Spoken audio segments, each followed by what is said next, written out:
Hi, how are you? Before we start, this is a warning. This podcast contains 3 things that every listener needs to know about. It contains strong language, adult themes, and a thick Scottish accent. It might not be suitable for everyone.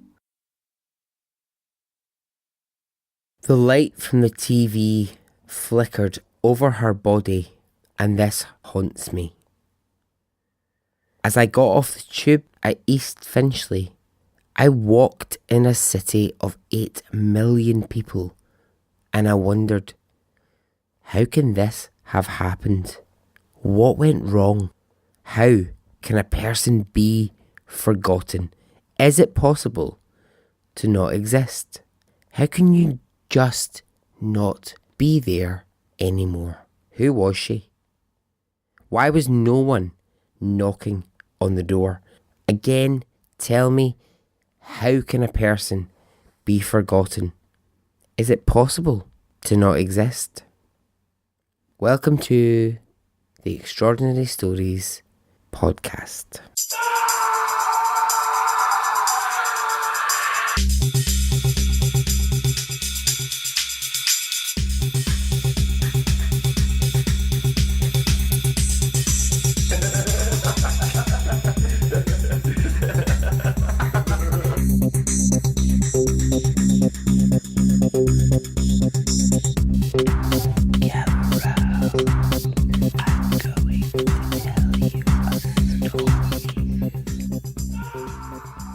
Okay, hi, how are you? Are you well? Are you good? I am. Before we get into this, I just want to do a couple of shout outs. So I'm going to say hi to California Dreamin' podcast. If you're not listening, you should be. The Addictions podcast, fucking great work going on over there at that podcast, so get involved. Shout out to Justin Rimmel on Facebook, Janet Leonard on Facebook, Diane Nichols on the Facebook group. Lovely work over there. Shout out to Nada on Twitter. Now, Nada, I really hope I've said that correctly. When I very first looked at it, I thought it was Nadia, right? So because all the letters kind of look like they would add up to Nadia. But then I looked at it again, I was like, it's Nada. And also, that I think that's just my dyslexia. But I was looking at it and I was going, yeah. So Nada, I hope I've said that correctly. And the biggest thank you goes to Heather Poplie. That's Poplie, as in, don't tell me no lie. You, Heather, you've been so kind. The things that you've said, they're just lovely. They're just really lovely. Also, the new Facebook group members, the new Patreon members, thank you all. I really appreciate it. I realise this might sound a bit gushy. I might sound like a bit of a wanker, a bit of a dick, being like, oh, thank you. But I really appreciate it. I want you to know I'm not the kind of guy who's a bit gushy and who's going to go really overboard with those kind of things. Nobody really likes that kind of person. You know, it's a bit... I would never want it to sound fake because it's not. You guys out there, anyone who's listening, anyone who's ever commenting or ever saying anything about the podcast, what you're doing is you're helping me grow the podcast, and I am so honoured that you're helping me to do that. Please know I'm not a big self-promotion kind of guy. Anybody who's got anything nice to say, I really, really appreciate it. So, thank you for all those nice comments that keep coming my way. And I'm just gonna keep doing the podcast, and hopefully you'll all keep still listening. Right, so this episode, there are 3 stories in this episode, and I'm gonna start by asking you there, you listening, I'm going to ask you some questions, and I want you to think hard before you answer. The stories that I'm going to tell, it all started from the one story. It's the first one that I'm going to tell you. This story, it has caused me so many questions. It's caused me so many problems. So I'll ask you the questions and just be honest with yourself. Just be honest. Okay.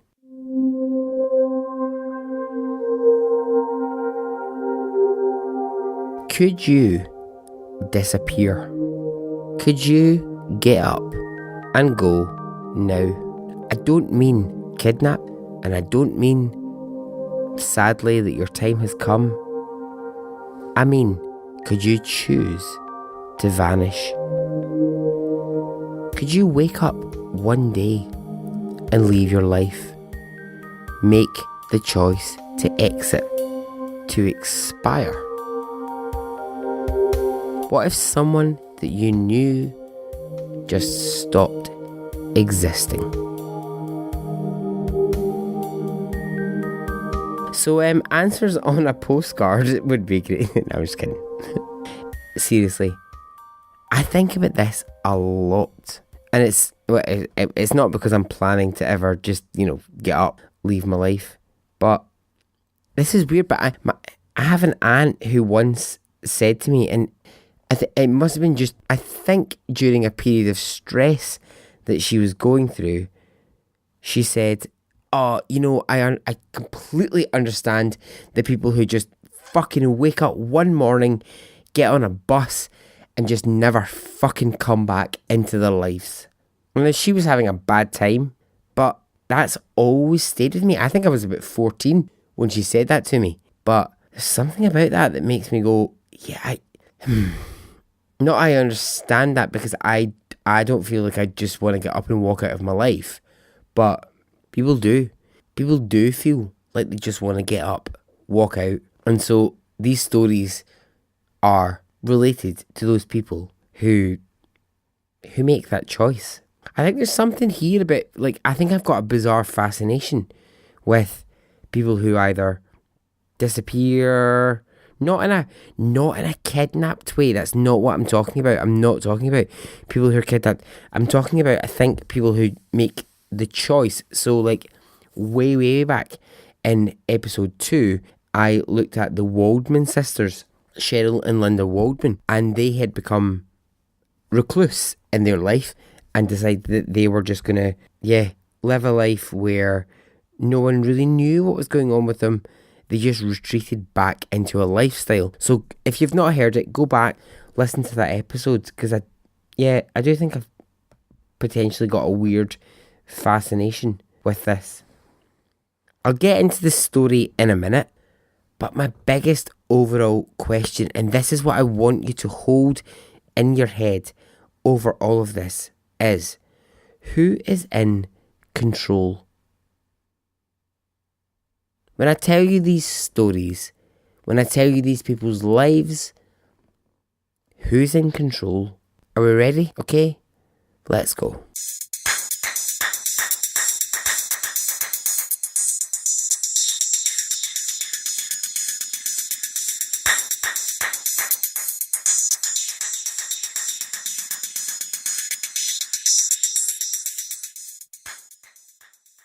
The first story is the story of Joyce Vincent Carroll. So, who was she? Joyce Vincent Carroll was born in Hammersmith in London on 19th of October 1965.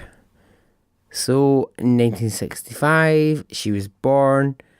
That would have been the swinging 60s of London, I guess. So, Joyce's parents had immigrated to London. They had come from Grenada.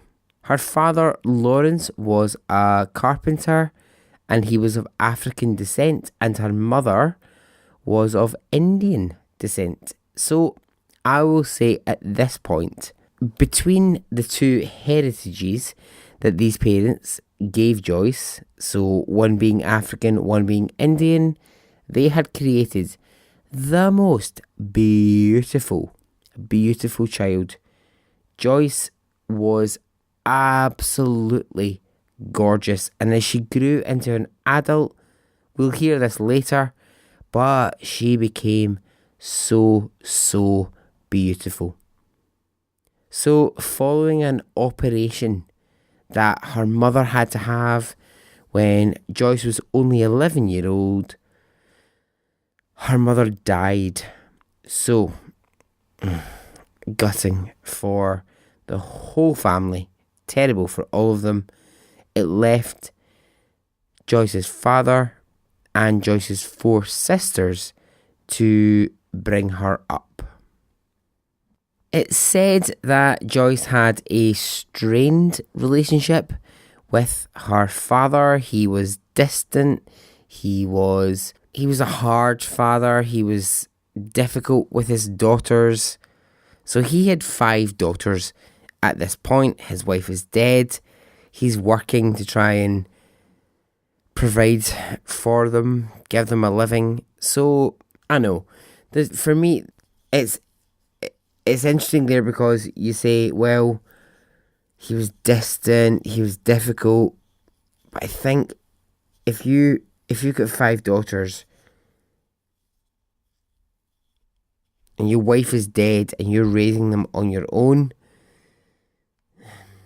I don't know, maybe you are a bit distant. Just not because you want to be, but just actually through circumstance. So, our father died in 2001, or at least that is what Joyce claimed. So we'll pause there for just 1 second. So she claimed he was dead. Come back to this. Joyce left school at age 16 with no qualifications. Now we'll see as the story goes on that Joyce actually did really well for herself given the fact that she had no qualifications. In 1985, Joyce began working as a secretary at a law firm in the city of London. So it's 1985. Joyce is a secretary in a law firm, living in London, living in a nice flat. She's doing well, Joyce. She's surrounded by business types. She's working in the business industry. Her life is looking like it's going somewhere. She's doing well, but we'll skip forward because the headline, the real big headline about Joyce's life is really, really extraordinary. On the 25th of January 2006 in North London, 2 officials from a company who deal with rent arrears visit a flat in the Wood Green area of London. The flat that they were visiting was part of a housing block in a socially deprived area where many of the residents were receiving lots of benefits to help pay rent, gas and electricity. When these 2 officials arrive at the flat, they knock on the door. They receive no answer and they use the keys that they have to access the property. Once inside, they make a truly grim discovery.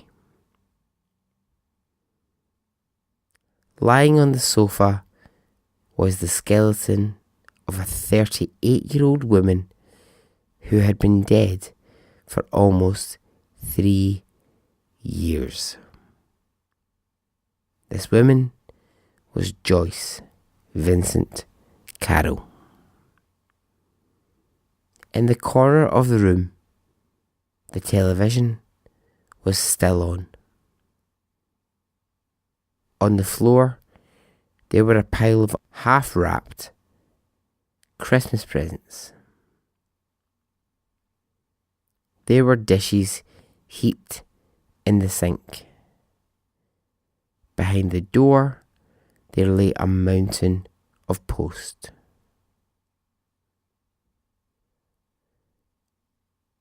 The room was dark. The food in her refrigerator was marked with expiry dates 3 years ago. Her body was so badly decomposed, it could only be identified by comparing dental records of an old holiday photograph of her smiling. And this was the image of Joyce that the world would come to know. Oh, fuck. Oh my God. I know. It's just... So immediately you're like, how? How has she lay here for 3 years? 3 bloody years. Oh, my mind just races with questions about that. 3 years she had lay dead on that sofa. 3 years. How did we get here? How has this happened? So I'm going to pose some questions, more bloody questions, I know. But that's what this story is for me. It's just question, question, question, right?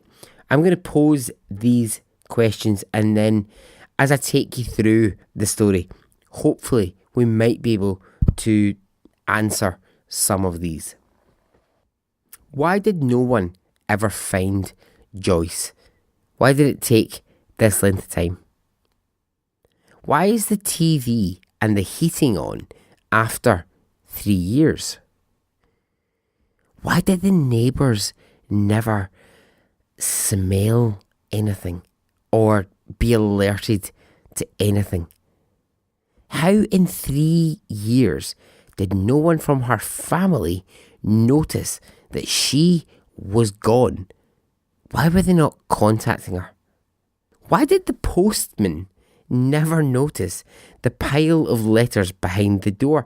And I know that sounds really daft, but sometimes I think my mind goes to the very minute things. But I'm like, as a postman, why did the postman not notice that there was like all these letters behind the door? Why in 3 years did the rent arrears company, the people who were wanting money, never come beforehand? Who were those presents for? But just overall, what the fuck has happened here? So police launch a full investigation. What it turns up is really frustrating. Let's go back in time just a little bit and we'll look at her life and see if actually this might answer some of those questions.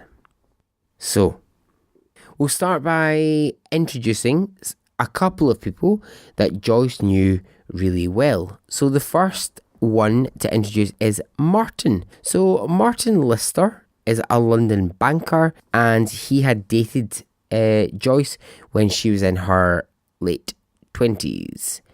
When he heard the news of her death and that her body had lay undiscovered for 3 years, he said, it just doesn't add up.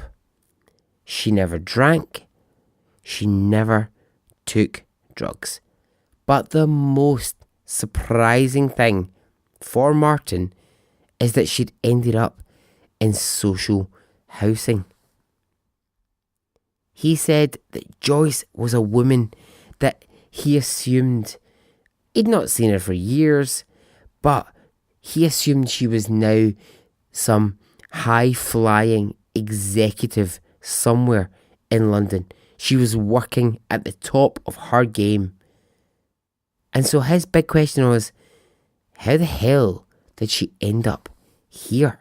How did she end up in a block of flats where you get your rent paid, you get your gas and electricity paid? He just couldn't understand this. So Martin had met Joyce in 1985. Now, by my reckoning, I think she would have been about 21, I think. Yeah, 21.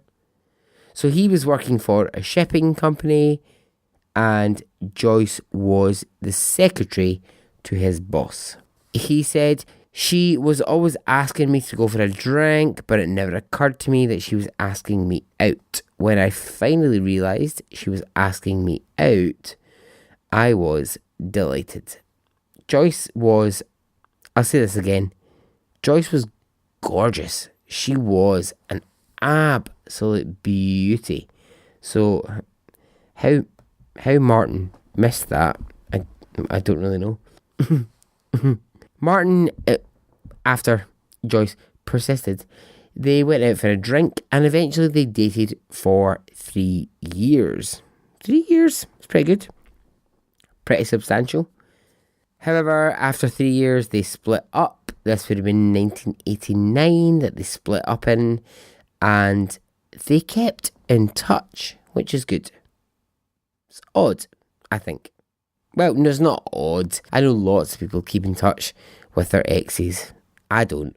I usually want to delete just every ex under the sun, and if I ever see any of them in the street, my first reaction is just get to fuck and just keep walking, pal. No interested.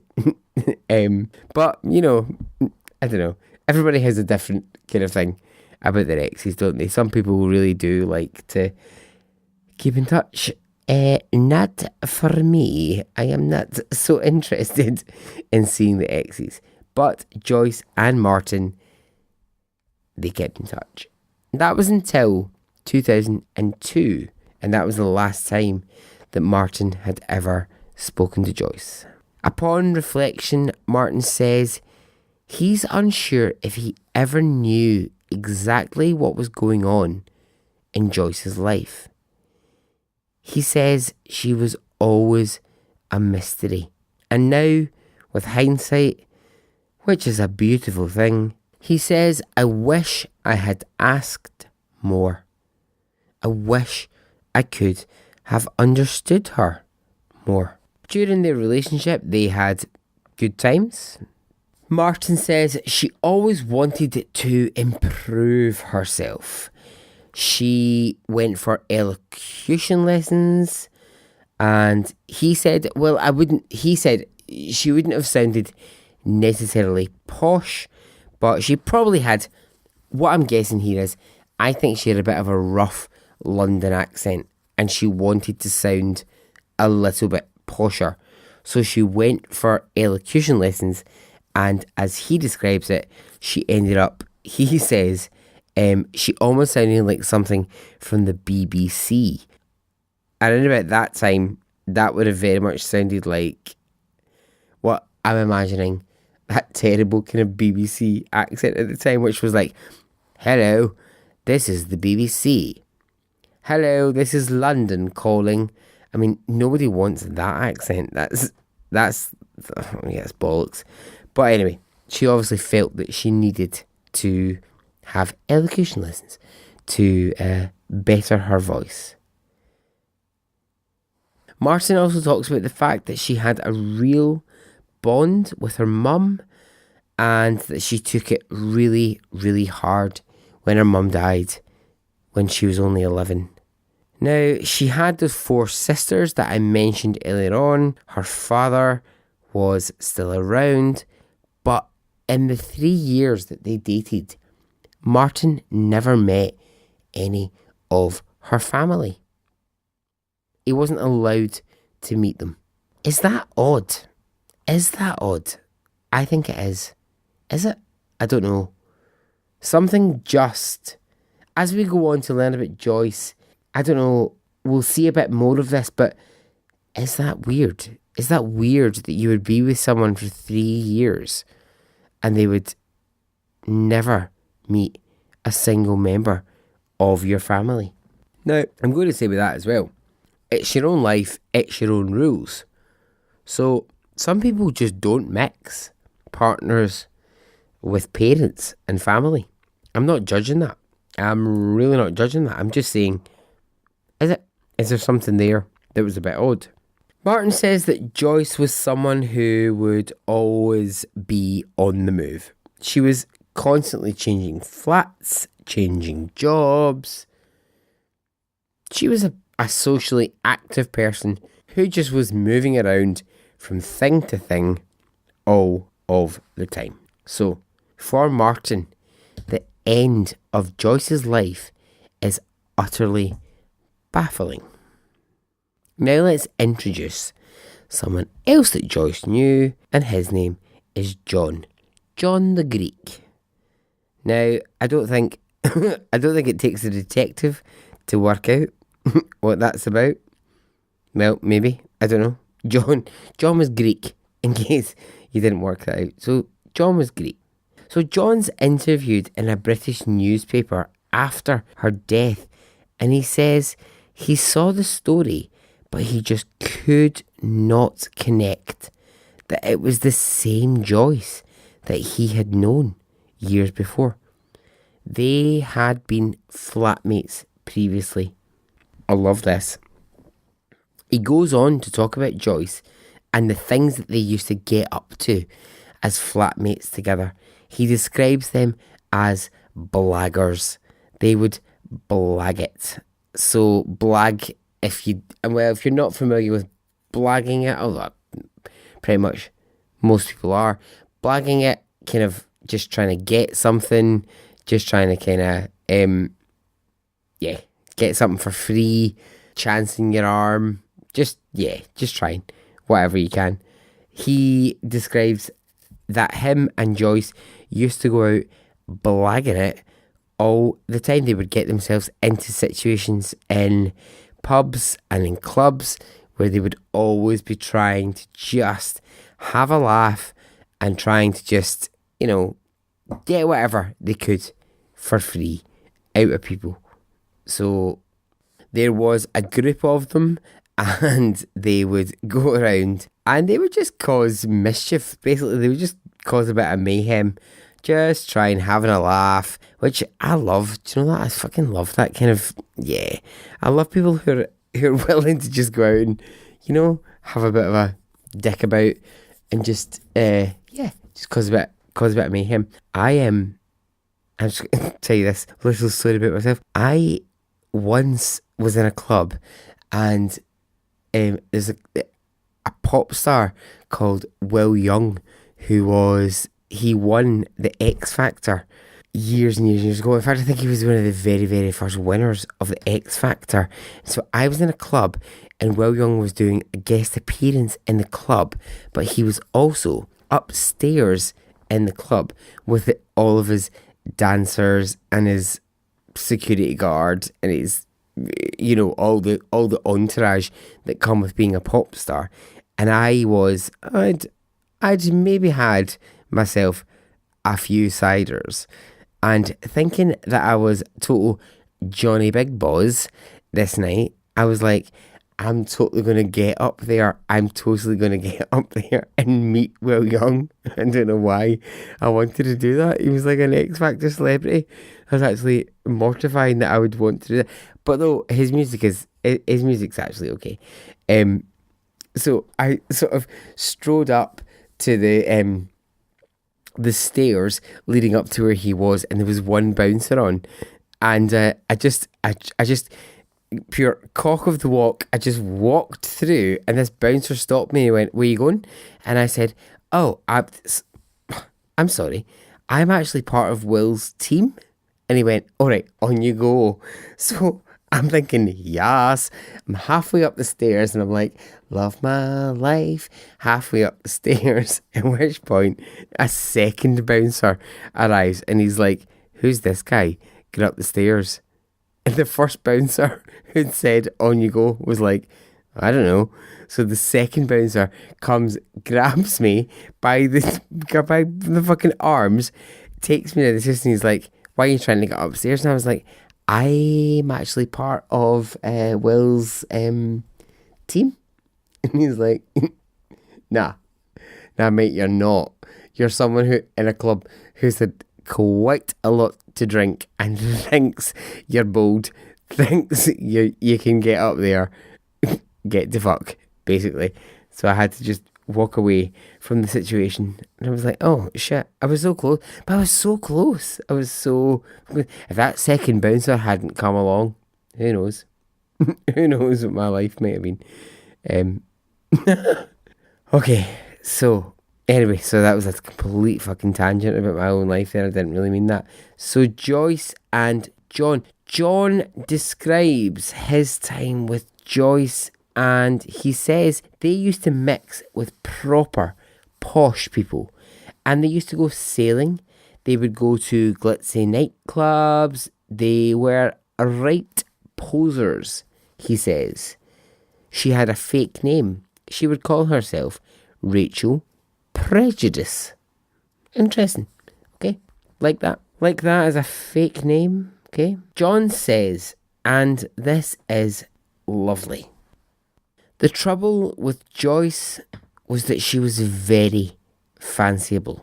Wherever she went and whatever she did, there were always people trying to get her into bed. It was a burden that she was so beautiful and that she was so clever. A lot more intelligent than she let on. I think she had several lives operating all at once. Now here is a big red flag. Here is a big red flag because you'll hear this about Joyce as we go on.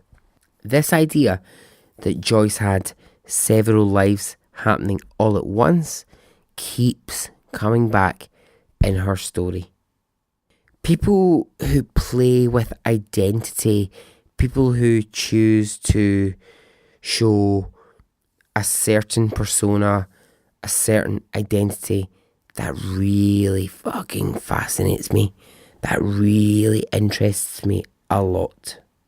John says that there was an incredible sadness in Joyce, and he could never figure out why. He put it down to the death of her mother at a young age. And the final thing that he says about Joyce in this interview, I find this really hard. He says, I want to know Joyce's story myself. There must have been signs that she would have ended this way. But she covered them up. She died of neglect. We all loved her. But in the end, it was not enough to stop her from dying. Pretty sad, those words. So the assumption here, for me, at the point of trying to kind of get an idea of Joyce, is that she was somehow living a lie. All of the people who knew her as something different. They all knew her as a different person. So what's going on there? So what else happened in Joyce's life that can help us in any way to try and understand the story? Joyce went to work for one of the biggest accountancy firms in the world. The company office was based in London. Now she worked in the treasury department and she had a hugely responsible job. She was responsible for the moving of money between accounts around the world. So a great job. And she was good at it. She was really good at this job. Now it's around this time that she met a man whose name has never been disclosed, and they became engaged. The engagement lasted 2 years. Why it ended, no one knows. Who this man is, again, no one knows. How do we have this information? Just because people around her will give this information, but they won't quite give all of the details. And that's what is driving me insane about this story, is that we have very specific details, but we don't have fucking name of a person.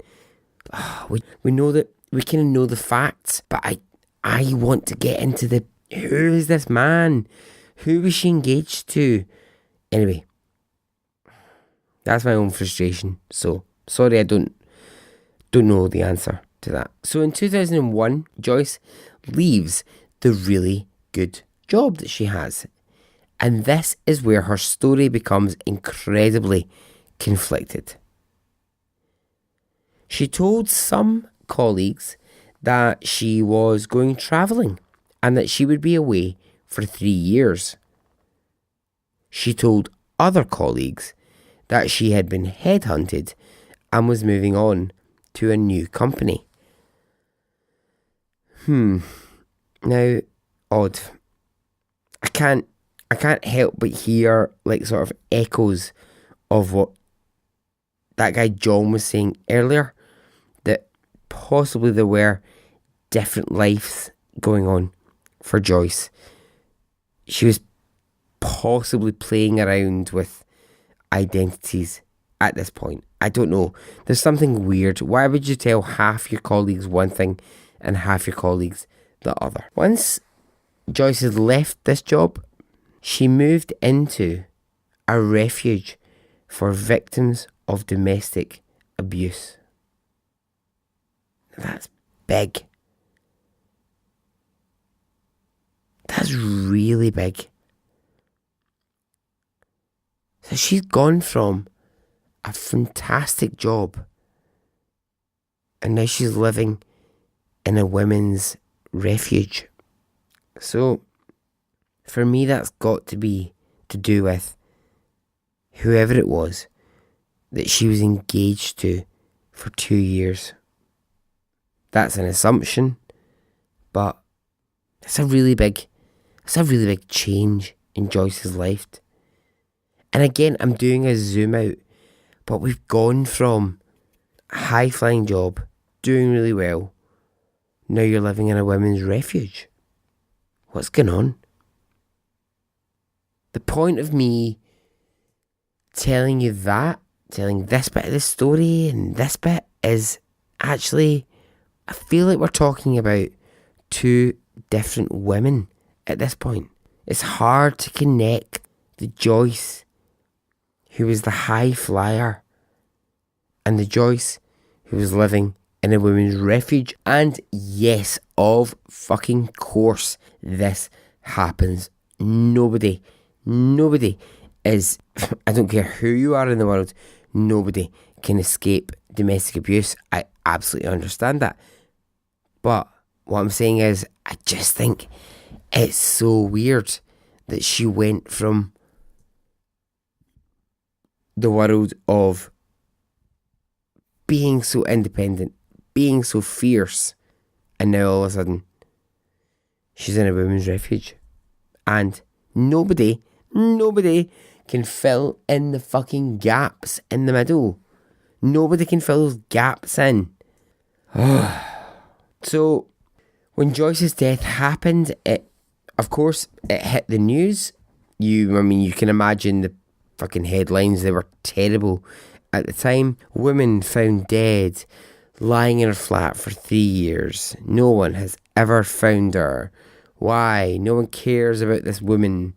Who is this? So messages begin appearing all over the place on Friends Reunited. Do you remember Friends Reunited? It was a really weird, what a totally shit thing that was. Friends Reunited, there's lots of messages, people appearing, everyone was lamenting her death, and all these comments around Friends Reunited were remembering how beautiful she was, how funny she was, how down to earth, and everyone mentioned this one particular thing: she loved to sing. Now apparently Joyce had a fantastic singing voice. So now we're going to get to a little bit more of the life of Joyce. In the late 80s, she had recorded some tracks in a studio with a musician called Kirk Thorne. When Kirk Thorne learned of her death, he said, "I can't understand. She had a lot of friends and a good social life. She was not a girl that came home and sat in front of the television. Now, Joyce had been friends with Kirk. He was an up-and-coming music producer. They met in a pub one night in London. Joyce sang for him, and he immediately thought she was incredible, and he wanted to do something with her voice. So he then took her to all these, right? He took her to all these parties where he was working with punks at the time. He was working with, I don't know, lots of different musicians, and she would do mental things like dress up as a maid, and she would serve tea to a guy called Captain Sensible, who is a punk legend. Now, I'm not a punk fan, but okay, Captain Sensible, I'm pretty sure you're big in the game. Yeah. Now, Joyce was never short of men who wanted to date her. She was, and I said this earlier on, she was absolutely gorgeous. Some people have said she looks a lot like Whitney Houston. Well, not a lot like Whitney Houston, but she's got a similar vibe going on to Whitney Houston. So it was also said that the men that she attracted were intense, and they were men who would become so into Joyce that they would become possessive. They would become really territorial over her, and this would cause problems for Joyce. People at the time who've later spoken about it seem to remember that she went out with guys who, they wanted Joyce for herself and for nobody else.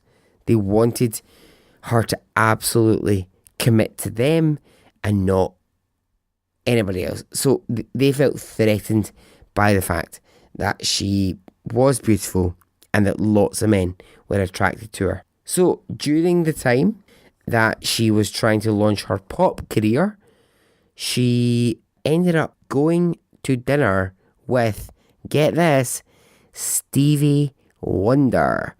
Fuck yes. Stevie Wonder. How amazing. Joyce, she had made friends with a singer named Judy Cheeks. Excellent name, Judy Cheeks. Apparently Judy Cheeks is quite the wonderful singer. It's a little bit porn, Judy Cheeks. I know I've said that before about people's names, but it is quite porn. So it was Judy who knew Stevie Wonder, and they ended up, that's how Joyce ended up going for dinner. So, during her pursuit of a pop career, she met Benny King, Jimmy Cliff, and Betty Wright. So, all of these amazing music contacts doesn't mean, of course, anyone who wants to be a pop star, you're going to meet lots of people. Doesn't mean you're going to be the next Madonna. Doesn't mean you're going to be the next fucking Kylie. It doesn't mean that. It just means that she was actually being introduced to these people. So, the point I'm talking about in Joyce's life, she's 26. She's ambitious. She's beautiful. She's fierce. And she is full of hope for the future. She has her whole life ahead of her. But 13 years later, she would be dead in her flat and no one would find her for 3 years. Let's just go into Joyce's flat for a minute. Those who knew Joyce said she was living in these flats and they were a refuge for someone who had been domestically abused, someone who was in hiding, someone who needed protection. And they say Joyce is not the kind of person who would ever have been okay with discussing that. She would never have disclosed that information. The flat that she lived in was modestly decorated. There was little furniture. It was adequate, but there was very little furniture. There were ants, spiders, and flies all around the living room, the bathroom, and the bedroom, and the flat was dim. Why was Joyce cut off from the world in these flats? Why was she housed here and so embarrassed that she couldn't tell people where she was? So, I'll just offer up a little different opinion, just for balance, because it's nice to have balance in a story. Someone who'd worked with Joyce years before came forward and said, Joyce was the kind of person who fled at any sign of trouble. She walked out of a job if she ever clashed with a colleague. She moved from one flat to the next. She lived all over London. She wouldn't answer the phone to her own sister, and she appeared to not have any circle of friends. She relied on the company of strangers. Joyce was alone. Now, to come at it from another angle, I mean, the headline here, the big fucking headline, is no one contacted her in 3 years. Well, maybe they just didn't know where she was. Maybe people just didn't know where Joyce was. This is my big question with this. Is it possible to drop off of the face of the earth? Yeah, I think it is possible. I think it can be done. So if we go to around about the time that it's suspected that she died in November 2003, she had a terrible attack of vomiting, and she was vomiting blood. So she admitted herself to a hospital, and they told her she had a peptic ulcer. Now, Joyce also had asthma, and one of the theories is that her death was related to asthma, that she had potentially had an asthma attack on the sofa. Now, those are, like, for me, those are fine. Like, I have asthma. I get it. It's grim. It's fucking grim to think about. I can understand asthma. I can understand she has a peptic ulcer. It does not answer why she lay on the sofa for 3 years. It doesn't.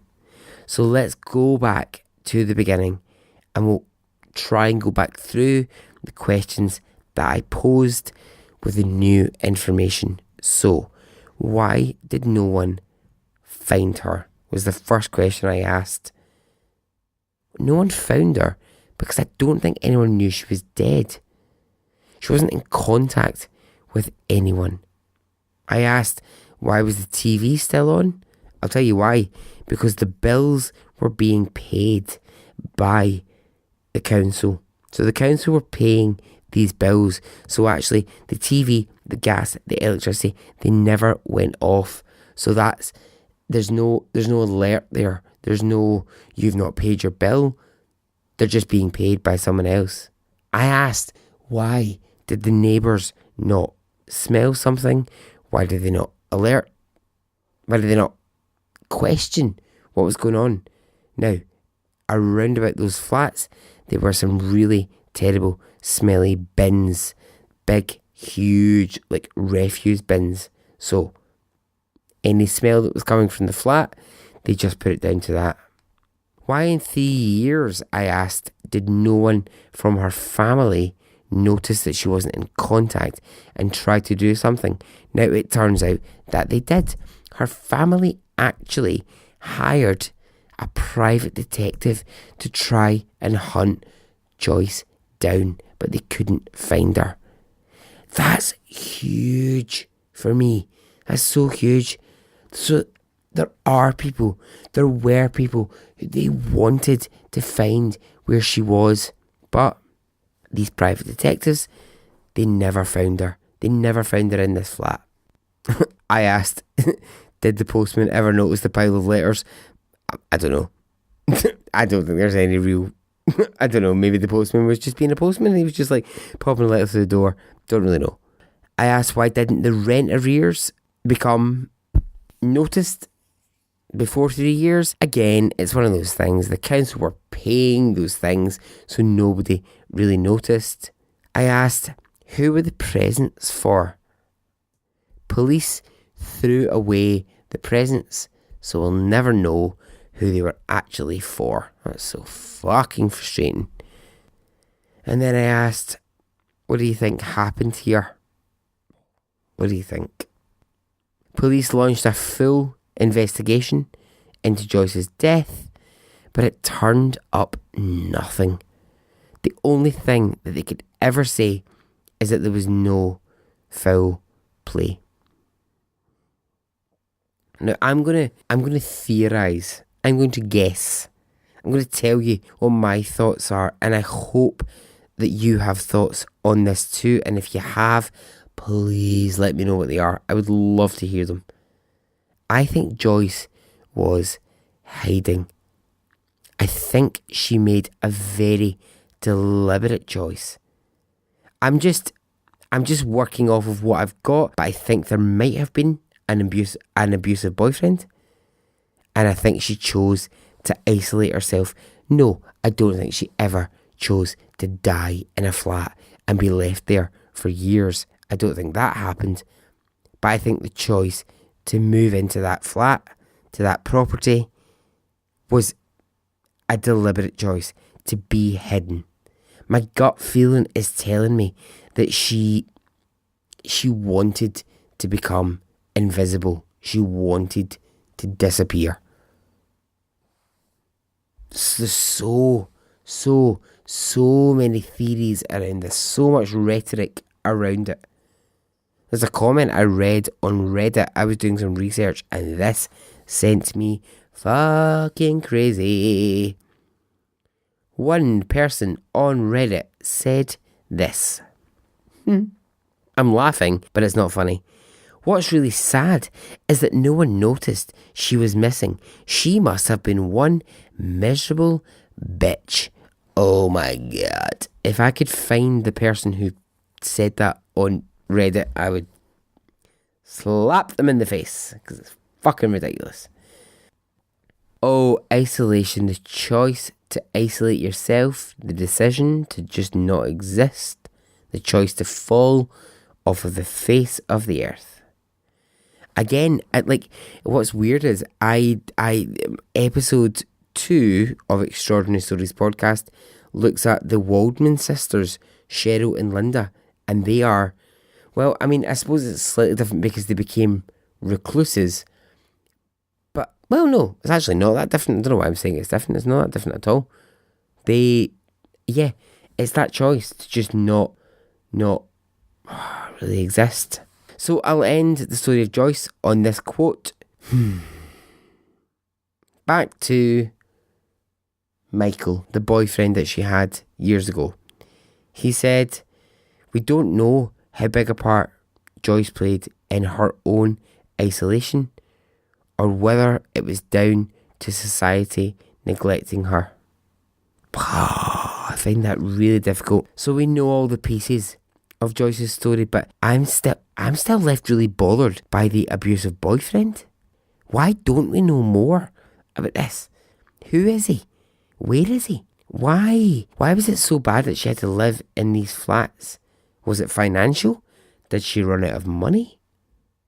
Where are the records that tell us why she had to move into these flats? I want more. I want more of this story.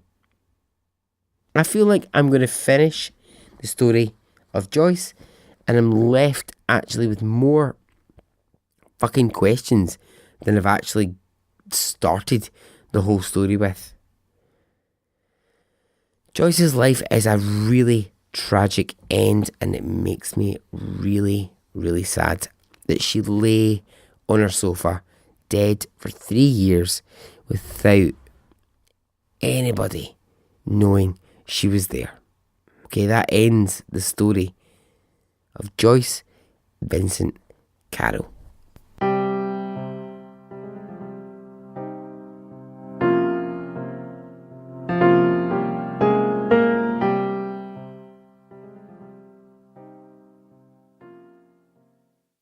Okay, yeah, I know the story of Joyce is a bummer. Now, the next story, it's not less of a bummer, but it is really intriguing. Okay, story 2 is Maura Murray. Alright, let's go.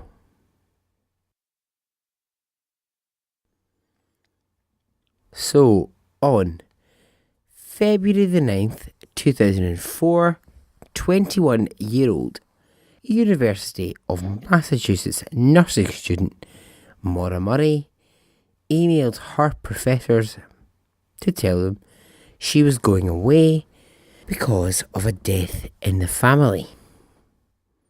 The death that Maura was talking about was false. A lie. Why was she lying? We'll try and figure that out. So here is the timeline of events. Around midnight on Monday, February the 9th, Maura used her computer to search for driving directions to Vermont. This was about maybe 30-40 miles from where she actually lived. At 1 in the morning, she emailed her boyfriend and she said, I got your messages, but honestly, I don't feel today like talking to anyone. I promise I will call you today. At 1:13 p.m, Maura Murray called a fellow nursing student that she worked with, but she left no voicemail. The call wasn't picked up, so don't know why she called her. Now, the important call that I mentioned in the beginning, this comes now. She called her work to say that there had been a death in her family and that she would need to be away for a week, but that she would contact them when she was ready to come back. What is happening here? So at 2:05 on that day, she called a number which provides recorded information about booking hotels in Vermont. So we're pretty sure at this point she's heading for Vermont. Yes, all the clues, all the signs are heading towards she's going to Vermont. At 2:18, only 13 minutes after that phone call, she telephones her boyfriend and she leaves a voice message, and it says, I promise I will speak to you later. So Maura is in her car. She's packed up her clothing, her toiletries, her textbooks, and her birth control pills. So, on that same day, she goes to an ATM and she withdraws nearly $300. CCTV footage shows that she was alone when she did this, and once she's withdrawn the money, she goes to a nearby store and she buys about $40 worth of alcoholic beverages. So she buys some Bailey's Irish Cream. She buys some Kahula. I don't think I know what Kahula is. She buys vodka. Definitely know what vodka is. And she buys a box of wine. So again, the footage is there. She's doing this. She's on her own. So she's at this point. She is driving towards wherever she's going. We're thinking it's Vermont because all the signs point towards it. And it is a snowy evening. So Maura crashes her car into a tree on a residential street. Now, she crashes her car and there is a man in a car passing and he jumps out, of course, as you would. He jumps out to see if Maura is okay. Now, this guy happened to live not far from where she had crashed the car and he asks her, do you need help? But she refuses. So 3 different people saw the car crash. They witnessed this car that she was driving crash into a tree. So the neighbour, the guy who's asking her, are you okay? He says, look, come with me. I'll take you back to my house. You'll be fine. We'll get your car taken away. And she's absolutely saying, no, it's absolutely fine. It's absolutely fine. I've called AAA. Now, the guy is not convinced because he knows there's really terrible service in the area. So actually, if she was able to make a call to AAA, he doesn't really know how she can have done that because there is no service in the area. So he leaves her there, and I mean, she's not badly damaged. She's fine.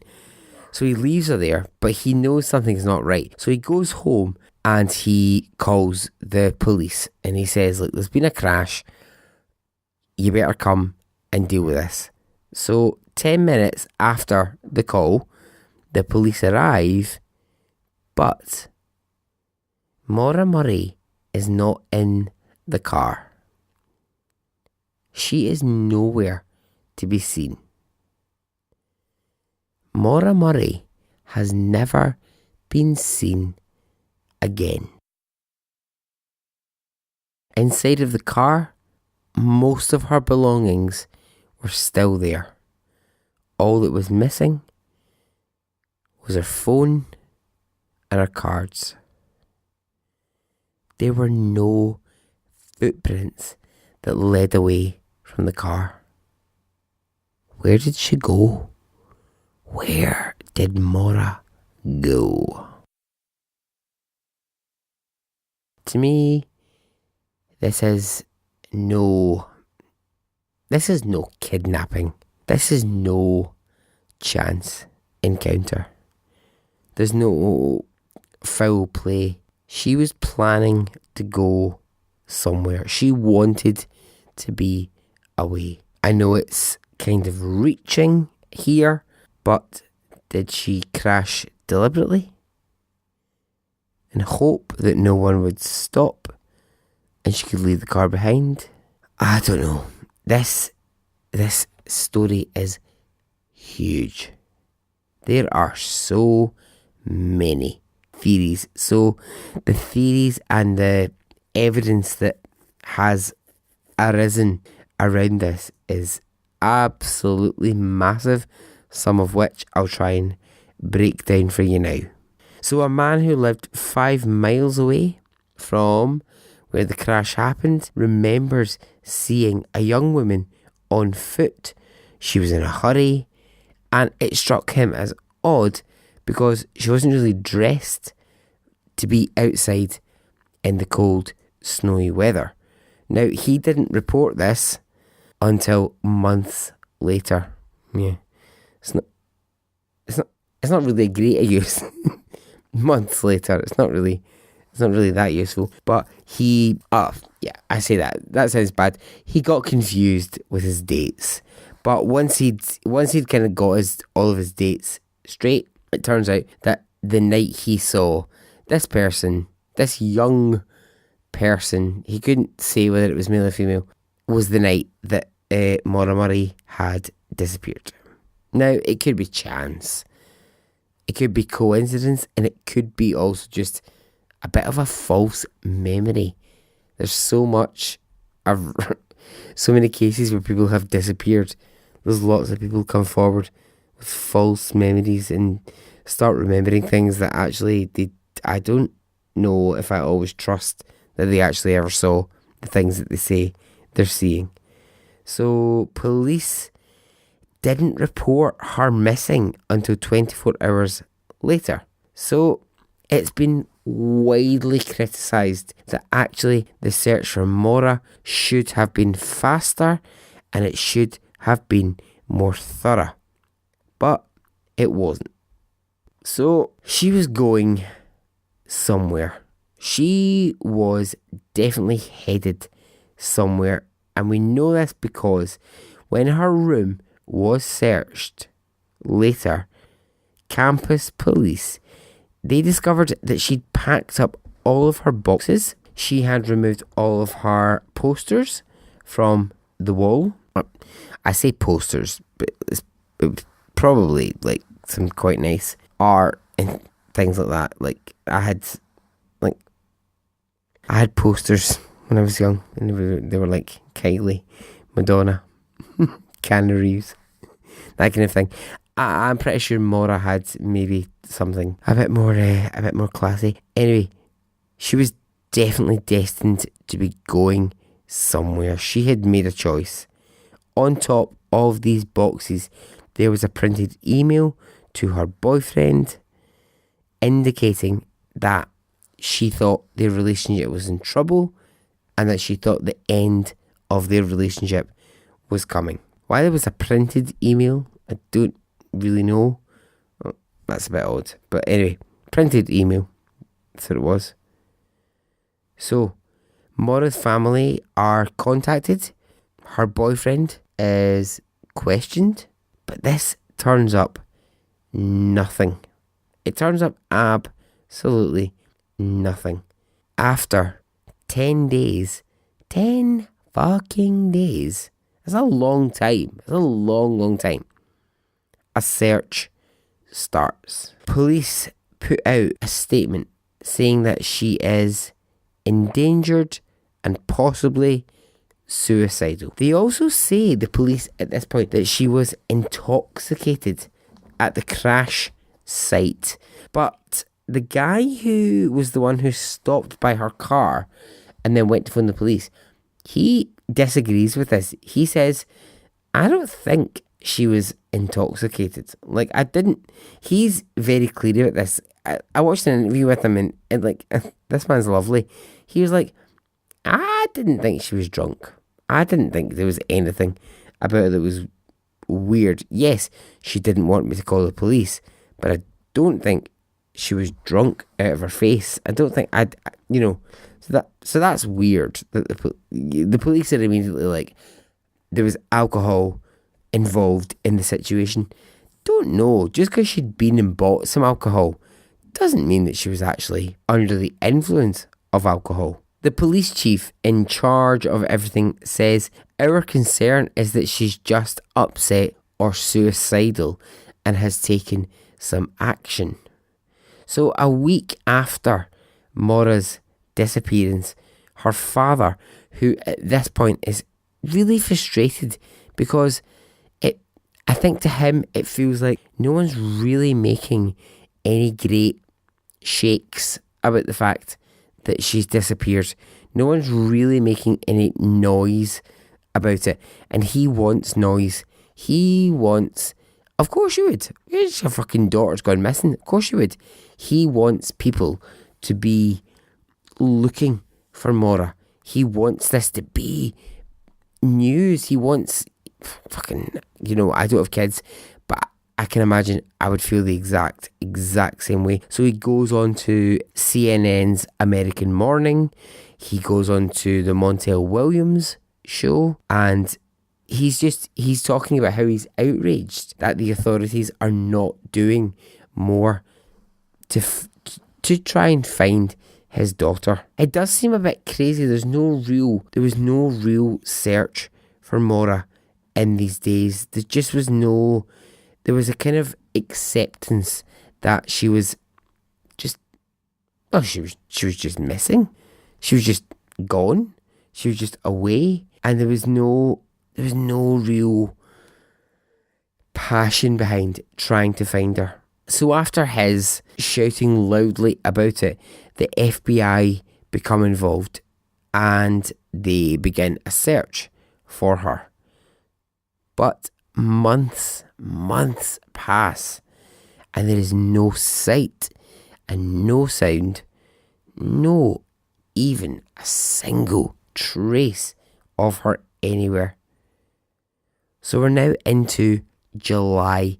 That is a long time for a family. That's so many months of waiting to hear anything, but nothing. So in July, the FBI decide they are going to do a search around the area where she went missing. Now, how long is it fucking taking you to actually do this? But anyway, the search takes place, but it turns up nothing. So, her dad again goes on TV. He is appealing for any help that he can. Oh, this poor man. Fucking hell, it's terrible. He is appealing again for help to find his daughter. Anybody who might be interested in trying to find Maura. He says the police just haven't done enough. There's not been enough of an investigation into this, and he needs more at this point. So the New Hampshire League of Investigators. So I've never heard of these people, but they sound like a sort of superhero team to me. The New Hampshire League of Investigators.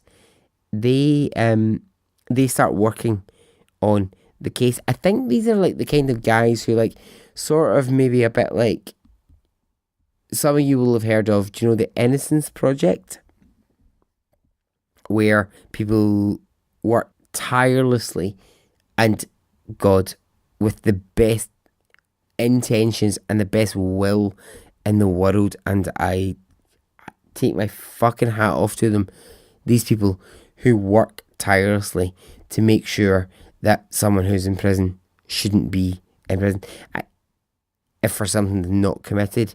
I think the New Hampshire League of Investigators are a similar idea. I think it's like where you go to when the police have not actually done their job and you want more investigation. I think this is who you go to. So they put up a $75,000 reward for any information about Maura's disappearance, but it yields nothing. Nobody is coming forward. Nobody knows anything or is willing to come forward and say anything about Maura's disappearance. 9 years later, there is no trace of Maura. Her sister said very recently, my dad is 74 years old and I don't want much more time to elapse without him knowing something. I want answers for my dad's sake. Somebody knows something. Somebody doesn't just disappear without a trace. This case and my sister are in his every waking thought. It never leaves him. 13 years is long enough, and we need some answers. Ooh. So what are we looking at? I'll tell you what my gut tells me. My gut tells me that there is a search for someone who doesn't want to be found. And I don't know why. I can only guess. I'm guessing here, but I think Maura made a choice. Now, she knew she was leaving. And perhaps the crash wasn't part of the plan. Or was it part of the plan? Perhaps it was an opportunity to run. Was it all staged? Did she want it to look like she had been taken? I know it sounds odd, but it's not. It's really not out with the realms of possibility to think if you wanted out of your life, if you fucking wanted to get away from your life so badly, you would actually stage something. Maybe you would. I don't know. There's something about the crashing into the tree and 10 minutes later she's gone. Just doesn't sit well with me. That I think there's something in there that's deliberate. That's been organised. She's done something in there to make that happen. I think there must be millions of people in the world who feel like, I just don't want to be here anymore. I just don't want this anymore for myself. And maybe, just maybe, Maura Murray was one of those. Okay, the final story is a short one, and it's that of Connor and Sheila Dwyer. In April 1991, Connor and Sheila Dwyer, a couple who lived in Ireland, were about to become involved in a case considered amongst the most mysterious of its kind, not just in Ireland, but around the world. So, Connor and Sheila, both in their 60s, they had 2 sons, and they lived in Fermoy in Ireland. They had lived there all of their lives. Sheila was described as a beautiful woman and a lovely person. Connor was described as a truly great guy. He was a chauffeur. He was a taxi driver, and he did like loads of other various jobs. So, on the 30th of April 1991, Connor and Sheila Dwyer, they attended church on the Sunday morning. So they left the church. Now, the church was only a wee bit away from their house, so a wee kind of short walk from their house. And neighbours and friends, they left the church at the same time. They walked down the stairs and they said goodbye to Connor and Sheila. So Connor and Sheila were a part of the community. They were really active, even though they were in their 60s. I'm not saying 60s is old, I don't mean that for a second, but they were active people. They were out, they were doing stuff in the town all the time. They were really well known. However, when they left the church that day, that was the last time that they would ever be seen. 23 days after them attending church, Sheila's sister, now she was close with her sister, really close with her sister, she had become absolutely frantic that she hadn't heard from Sheila in over 3 weeks. So she called the police. Now the Dwyer's sons, they had also become concerned. It was very unlike these parents to not be speaking to their kids all the time. So everybody in this situation is frantic. They don't understand why. 3 weeks have passed and they've not heard from Connor or Sheila. So police, they access the Dwyer's house pretty much break the door down, I think. And when they get in, they find that nothing's really that wrong in the house. I think it kind of looks as if they could have just been there that very day. So they look around and they think, have they fled? Have they gone somewhere? Have they run away? But they find there's a biscuit tin. I love that. There's a biscuit tin. There's a biscuit tin in the kitchen which has in it both of their passports and £1,000. So, well, if they've gone somewhere, where have they gone? Because the biscuit tin, which will not lie, the biscuit tin has the passports and the money. So, the only thing that they find that is gone is the car. The couple's car is gone. Now, neighbours at the time said, this is so strange. We are all completely dumbfounded. So, an investigation takes place, but it turns up nothing. For years, there have been no sightings of them, no contact with family, nothing. Sweet fuck all. Then this happens. A woman who lived in the town, she was in Germany on holiday, and she says she was in an airport and she saw them. She met them in an airport. Now, she met them in a queue heading towards London. So once this has been reported, police quickly look at the CCTV footage and they discover actually the couple that she was talking about, not the same couple at all. Doesn't look like them, so no one can really be entirely sure that that was them. Then another woman, also from the town, she says she saw them in Lourdes in France.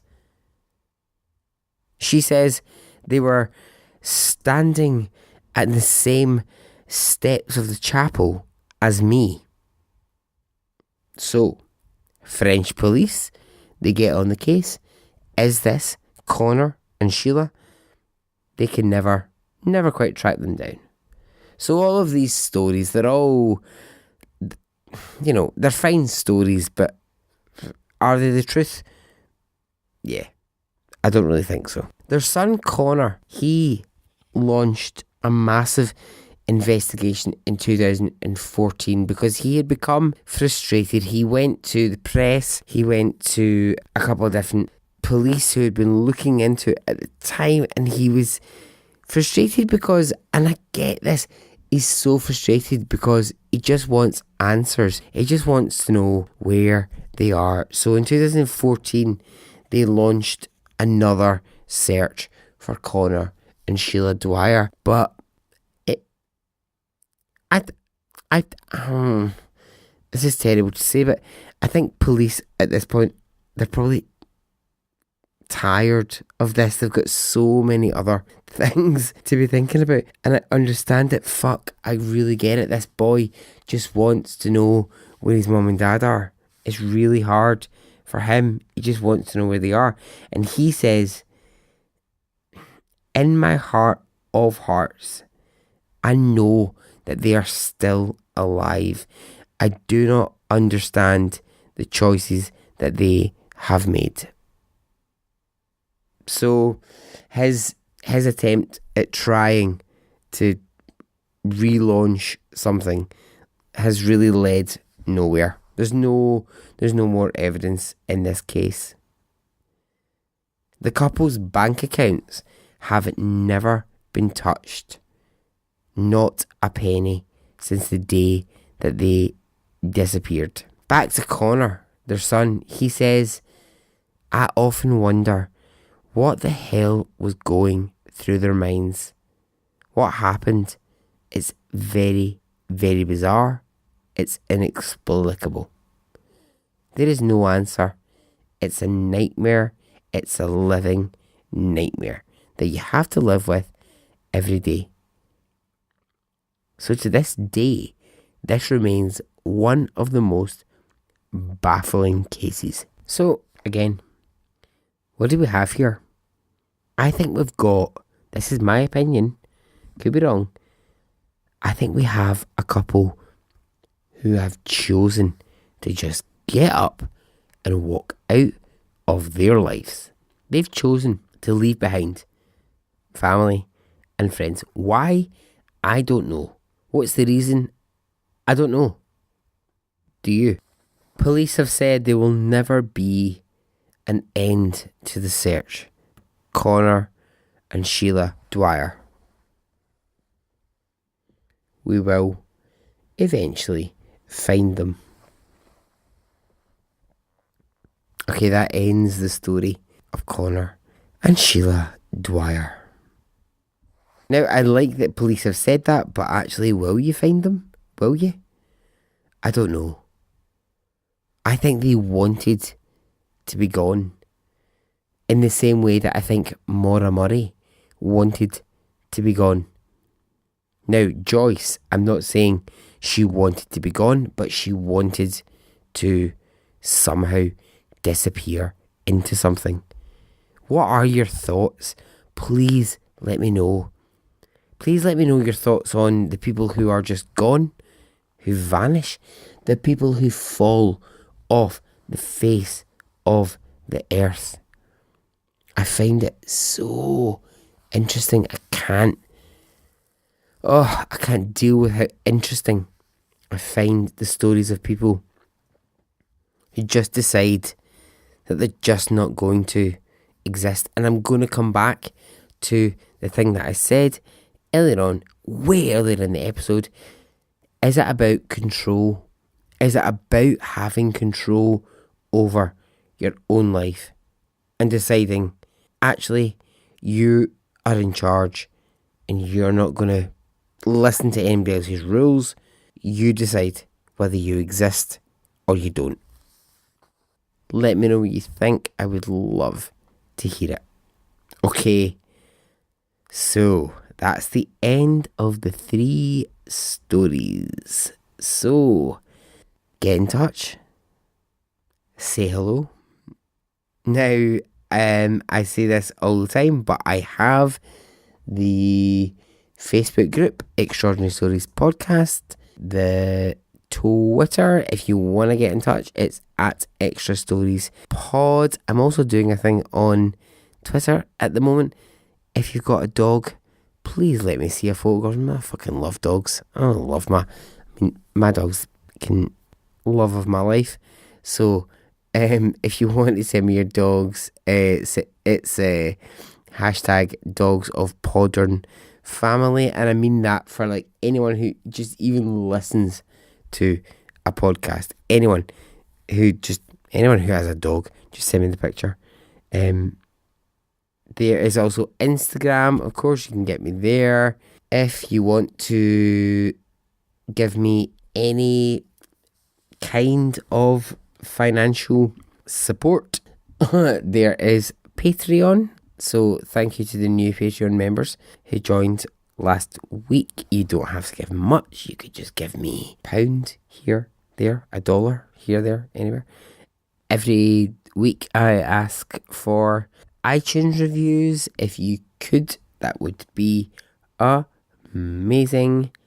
And I'll stop asking for things and I'll just say this. If you know good story, an extraordinary story, then please let me know. I hope you enjoyed this episode. Okay? Goodbye.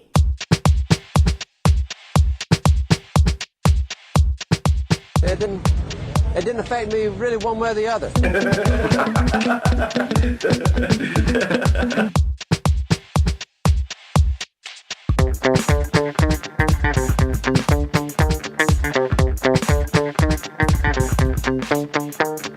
I would imagine from the look on his face. Let's get it on. Let's do it. Let's get it over.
Let's get it on. Let's do it. Let's get it over.